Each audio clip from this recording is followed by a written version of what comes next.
بسم اللہ الرحمن الرحیم۔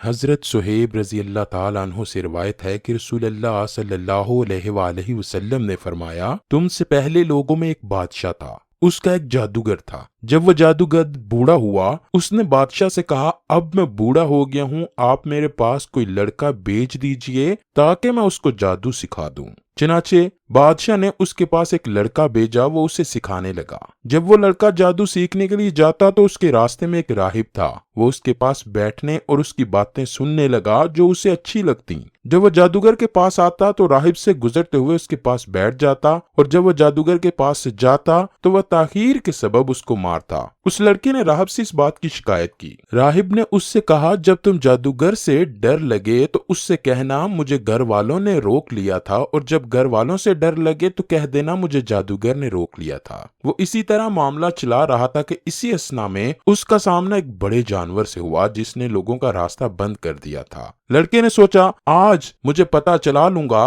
کہ کیسا میں جادوگر ہوں یا پھر میرا راہب افضل ہے۔ اس نے ایک پتھر اٹھایا اور کہا، اے اللہ، اگر تجھے راہب کا معاملہ جادوگر سے زیادہ پسند ہے تو اس جانور کو قتل کر دے تاکہ لوگ گزر سکیں۔ اس نے پتھر مار کر اس جانور کو قتل کر ڈالا اور لوگ اس راستے پر سے آنے جانے لگے۔ پھر وہ راہب کے پاس آئے اور یہ بات بتائی۔ راہب نے اس سے کہا، بیٹے، آج تم مجھ سے افضل ہو، تمہارا اللہ کے ہاں مقبولیت کا معاملہ وہاں تک پہنچ گیا ہے جو مجھے نظر آ رہا ہے۔ اب جلد ہی تمہاری آزمائش ہوگی، جب تم آزمائش میں مبتلا ہو جاؤ تو میری نشاندہی نہ کر دینا۔ یہ لڑکا مادرزاد اندھے اور پھل بہری کے مریضوں کو ٹھیک کر دیتا تھا اور لوگوں کی تمام بیماریوں کا علاج کرنے لگا۔ بادشاہ کے ایک مصاحب نے جو اندھا ہو گیا تھا یہ بات سنی تو وہ بہت سے ہدیے لے کر آیا اور کہا، جو کچھ ہے اگر تم مجھے شفا دے دو تو سب تمہارا ہے۔ لڑکے نے کہا، میں کسی کو شفا نہیں دیتا، شفا تو اللہ دیتا ہے۔ اگر تم اللہ پر ایمان لے آؤ تو میں اللہ سے دعا کروں گا، اللہ تمہیں شفا دے گا۔ وہ اللہ پر ایمان لے آیا اور اللہ نے اسے شفا دے دی۔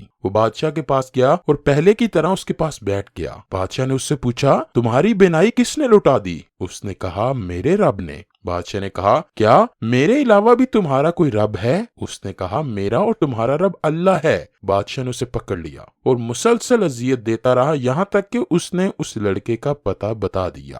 اس لڑکے کو لایا گیا تو بادشاہ نے اس سے کہا، بیٹے، تمہارا جادو یہاں تک پہنچ گیا ہے کہ تم مادرزاد اندھوں کو ٹھیک کر دیتے ہو، پھل بہری کے مریضوں کو تندرست کر دیتے ہو، یہ کرتے ہو وہ کرتے ہو۔ تو اس نے کہا، میں کسی کو شفا نہیں دیتا اور نہ ہی یہ جادو سے ہے، شفا تو صرف اللہ دیتا ہے۔ بادشاہ نے اسے پکڑ لیا اور اسے مسلسل اذیت دیتا رہا یہاں تک کہ اس نے راہب کا پتہ بتا دیا۔ پھر راہب کو لایا گیا اور اس سے کہا گیا، اپنے دین سے پھر جاؤ۔ اس نے انکار کیا تو بادشاہ نے ایک آرا منگوایا اور اس کے سر کے درمیان میں رکھا اور اسے چیرا یہاں تک کہ اس کے 2 ٹکڑے ہو کر ادھر ادھر گر گئے۔ پھر بادشاہ کے وزیر کو لایا گیا، اس سے کہا گیا کہ اپنے دین سے پھر جاؤ۔ اس نے بھی انکار کیا۔ اس نے اس کے سر پر بھی آرا رکھا اور اس کو چیر دیا اور اس کے 2 ٹکڑے کر دیے۔ پھر اس لڑکے کو لایا گیا اور اس سے کہا گیا، اپنے دین سے پھر جاؤ۔ اس نے انکار کیا تو بادشاہ نے اسے اپنے چند ساتھیوں کے حوالے کیا اور کہا، اس کو فلاں پہاڑ پر لے جاؤ۔ جب تم پہاڑ کی چوٹی پر پہنچو تو پھر بھی اگر یہ اپنے دین سے پلٹ جائے تو ٹھیک، ورنہ اس کو چوٹی سے نیچے پھینک دو۔ چنانچہ وہ اس کو لے کر گئے، اسے لے جا کر پہاڑ پر چڑھ گئے تو اس نے دعا کرتے ہوئے کہا، اے اللہ، تو جس طرح سے چاہے میری ان کی طرف سے کفایت یعنی حفاظت فرما۔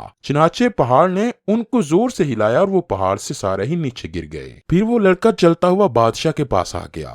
بادشاہ نے اس سے پوچھا، تیرے ساتھ جانے والوں کا کیا بنا؟ اس نے کہا، اللہ نے مجھے ان سے بچا لیا۔ چنانچہ اس نے اسے اپنے چند اور ساتھیوں کے سپرد کیا اور کہا، اسے لے جاؤ، اسے اب ایک کشتی میں بٹھاؤ اور اسے لے جا کر سمندر کے وسط میں پہنچو۔ اگر یہ اپنے دین سے پھر جائے تو ٹھیک، ورنہ اسے سمندر میں پھینک دو۔ سپاہی اسے لے گئے۔ اس نے کہا، اے اللہ، تو جس طرح سے چاہے مجھے ان سے بچا۔ تو کشتی ان لوگوں پر ہی الٹ گئی اور وہ سب غرق ہو گئے، جبکہ وہ لڑکا بچ گیا اور چلتا ہوا بادشاہ کے پاس پھر سے آ گیا۔ بادشاہ نے اس سے کہا، تمہارے ساتھ جانے والوں کا کیا بنا؟ اس نے کہا، اللہ نے مجھے ان سے بچا لیا۔ پھر اس نے بادشاہ سے کہا، تم اس وقت تک مجھے قتل نہیں کر سکو گے یہاں تک کہ جو میں تمہیں کہوں وہی کرو۔ اس نے کہا، وہ کیا ہے؟ لڑکے نے کہا، سب لوگوں کو ایک میدان میں جمع کرو اور مجھے ایک درخت پر سولی پر لٹکا دو۔ پھر میرے ترکش میں سے ایک تیر نکالو اور اسے کمان کے درمیان میں رکھو اور پھر کہو، اللہ کے نام پر جو لڑکے کا رب ہے۔ پھر مجھے مجھے اس کا نشانہ بناؤ، اگر تم نے اس طرح سے وار کیا تو تب ہی تم مجھے مار سکو گے۔ چنانچہ بادشاہ نے سب لوگوں کو ایک میدان میں جمع کیا اور اسے کھجور کے ایک تنے کے ساتھ لٹکا دیا، پھر اسی کے ترکے سے ایک تیر نکالا اور اسے کمان کے درمیان میں رکھا اور پھر کہا اللہ کے نام سے جو اس لڑکے کا رب ہے، پھر اسے نشانہ بنایا تو تیر اس کی کنپٹی کے اندر گھسا۔ لڑکے نے اپنا ہاتھ اپنی کنپٹی پر تیر لگنے کی جگہ پہ رکھا اور وہیں پر ہی شہید ہو گیا۔ اس پر سب لوگ کہہ اٹھے ہم اس لڑکے کے رب پر ایمان لائے، ہم لڑکے کے رب پر ایمان لائے، ہم لڑکے کے رب پر ایمان لائے۔ بادشاہ کے پاس آ کر کہا گیا کہ جس بات سے تم ڈرتے تھے اسے دیکھ لیا، اللہ کی قسم تمہارا ڈر حقیقت بن کر تم پر آن پڑا، لوگوں نے تو ایمان قبول کر لیا ہے۔ بادشاہ نے راستوں کے سروں پر خندقیں کھدوانے کا حکم دیا تو وہ کھود دی گئیں، ان میں آگ بھڑکا دی گئی۔ اس بادشاہ نے کہا جو اپنے دین سے نہ پھرے اسے ان میں جلا ڈالو۔ یہاں اس ایمان لانے والے سے کہا جاتا کہ اس کے اندر گھسو تو وہ ایسا کر گزرتے، یہاں تک کہ ایک عورت آئی اور اس کے ساتھ اس کا بچہ بھی تھا، اس نے اس میں گرنے سے تردد کیا تو اس بچے نے کہا میری ماں صبر اختیار کر، تو یقیناً حق پر ہے۔